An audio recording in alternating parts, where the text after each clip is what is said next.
Thank you, Mr. Chairman. I appreciate that. Justice Robinson, I'd like to begin with you. The Second Circuit is one of the most important forums for securities law, antitrust, which is an important issue we're looking at in this committee, complex commercial litigation, shareholder class actions. To date, you have participated in over 1,800 matters, but none of them, not a one, appear to be securities, shareholder class actions, commercial litigation, corporate entities, complex financial transactions. So, given this, if you were to be confirmed, what are your plans to familiarize yourself with these areas of the law? Thank you, Senator Blackburn. It's true that I have had some cases that involve commercial litigation, more broadly speaking, but I agree that most of the subject areas you listed are matters of focus in the federal courts. I can tell you that in my 10 years on the Vermont Supreme Court, I found that, A, I really like learning new things. I like broadening my horizons, and B, I enjoy complexity. When cases come in that some people look at and say, oh my gosh, and they look at the record, I get excited. And I think that that disposition is something that would serve me well in trying to expand my knowledge on the Second Circuit. Then let me ask you about this, judicial activism. I want to talk with you about that. You made a statement at an ABA panel where you said court decisions can catalyze broader social and legal change. So what does judicial activism mean to you, and do you think it's appropriate? Thank you, Senator Blackburn. I don't use the term judicial activism because it has very different meanings to different people. Okay. So then you have no answer to that. Well, I'm sorry. I thought the question was, what does judicial activism mean to me? And I don't. All right, but you see decisions as driving broader social change, but then you do not interpret that as being judicial activism? Senator, I think the role of courts is to decide the cases that come before them pursuant to the law that they apply. Well, one of the things that Tennesseans don't appreciate is having activists on the court. They want that to be a neutral body, and that's what they expect. Ms. Sung, I want to come to you, going back to this letter that you signed. What you're saying is that it is a heat-of-the-moment decision that you made, that probably you exercised poor judgment, and it's difficult for you to separate that personal from your professional as you signed that in your professional capacity. Would I be correct on that? Thank you for the question, Senator. To be clear, I signed that letter strictly in my personal capacity. Okay, so you did that in your personal capacity. Okay, in the letter, I want to go to this. You said that you thought he was a threat to the most vulnerable, that's a quote, and that a threat to many of us. And the letter went on to say that people will die if he is confirmed. So why don't you talk to me about who is the us that Kavanaugh is a threat to, and who are the people that you expected to die if Kavanaugh was confirmed? I mean, this is a pretty broad, brazen accusation. It's pretty out there. So why don't you bring some clarity to that?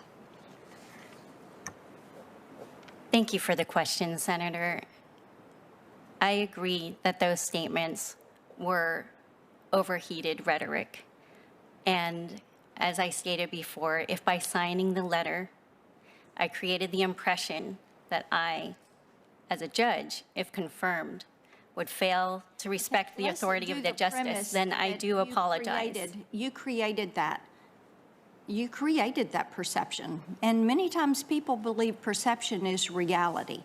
So you've established that as your thought process, that you, as a person, in your personal capacity, you say, not in your professional capacity, but you as a person, in your heart of hearts, you think, here is someone who is unacceptable. He is a threat to us, but you still haven't defined us. He is someone who will himself cause people to die. So if you don't want to bring clarity to that for me, then by signing that letter, have you proven yourself to be unacceptable as a nominee for a federal judgeship? Thank you for the question, Senator. I think the best evidence of the kind of judge I would be, if confirmed, is my track record as a neutral adjudicator. As a neutral adjudicator, I have decided cases impartially by applying the law to the facts as established by the evidence in the record.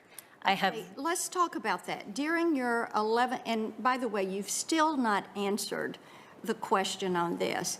You're kicking the can on the road, you're punting on it, and you should know that that is not something that is acceptable. And until you can clear the record on that, it is going to bring that perception to bear in how people perceive your thought process to be.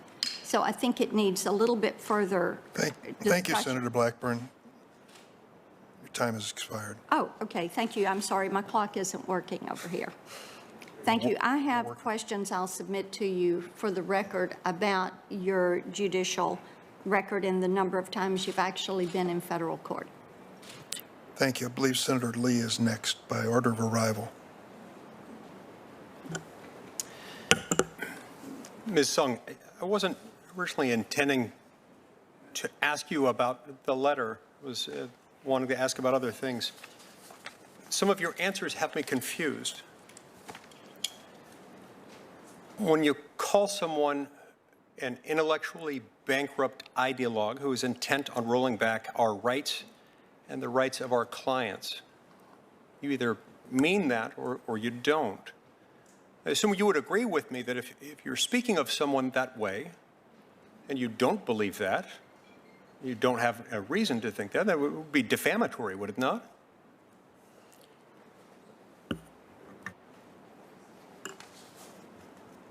Sorry. Thank you for the question, Senator.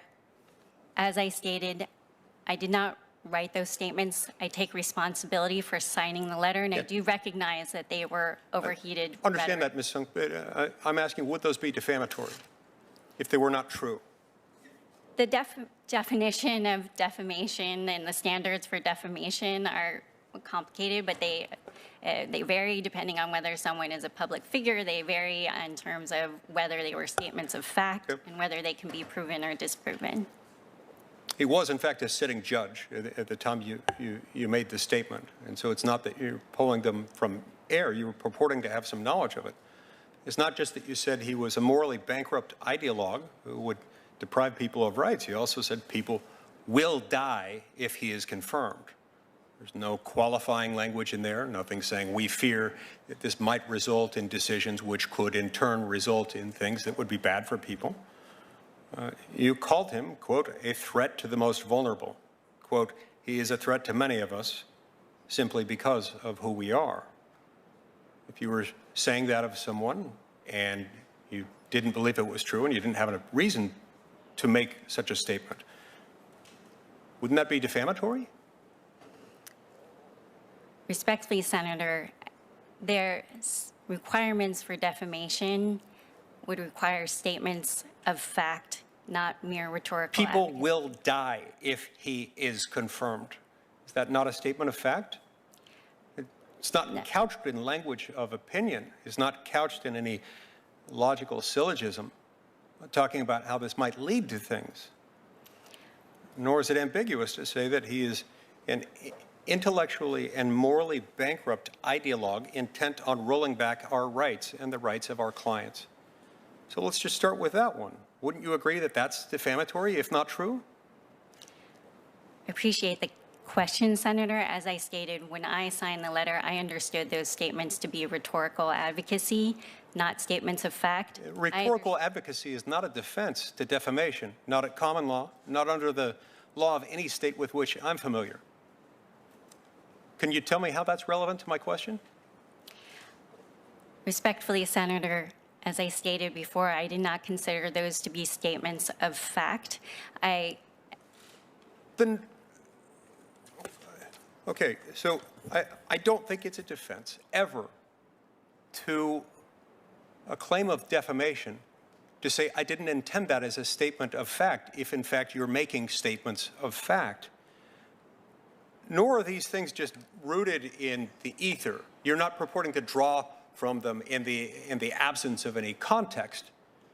You're drawing from it, apparently in the context of his status as a then sitting judge on the U.S. Court of Appeals for the D.C. Circuit.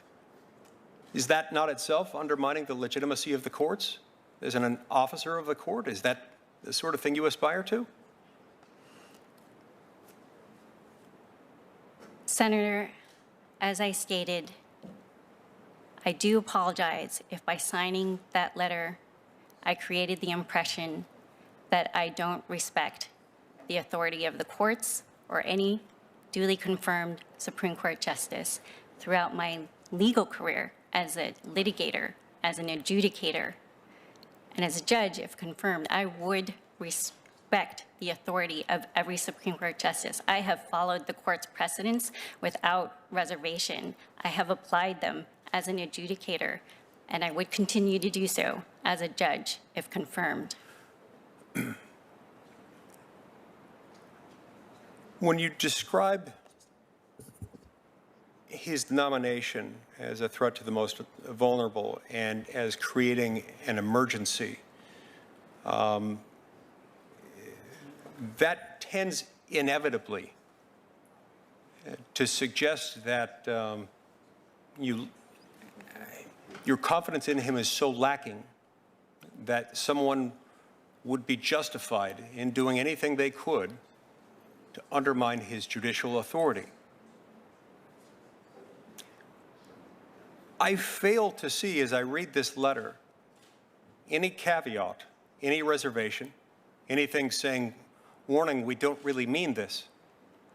And one of two things has got to be true.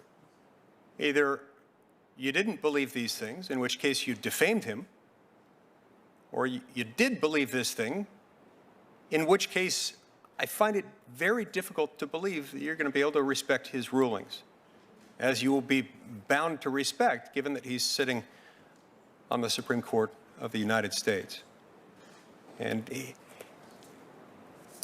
I'd add, finally, Mr. Chairman, I think it's important that we be able to ask these questions, and people can have legitimate concerns about a candidate without having our motives questioned, and without having our motives questioned, particularly in the context where someone has questioned the motives of a member of the Supreme Court of the United States.